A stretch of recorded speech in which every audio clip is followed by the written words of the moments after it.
usually every session, when I start the session, is like how has X gone? You know, how's your eating been this week? You know, how's it been going with your anxiety this week? You know, how's your mood been this week?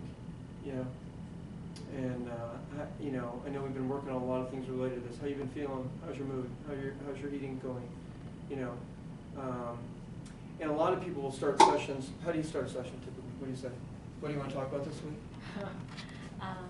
Well, I think I start by asking, how was your week? How's it going this week? Yeah, but okay. which always opens it up, of course. Right, and again, so you can, and again, you can see, well, it's this or this or this or Yeah, this or this. yeah.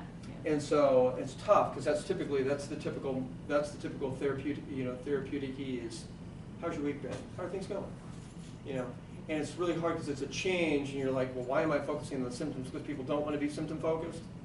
But it's like, how's your eating been this week? You know, or sometimes I'll lapse and go like, how's your week been? Oh, fine, been doing da da da. And then it's like all of a sudden it's like, how's your eating been? How's your eating been this week?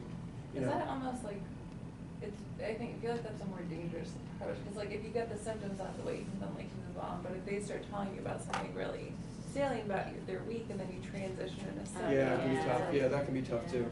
Now the other thing that we've done, and you know that you guys are doing, what we did in our pilot was, and some people do this too, like, and they do this in the VA study, which is interesting. They every session they start with rate your mood on a scale of 1 to 10, and they do it back, and they have it scored, and so they're sitting there with that information.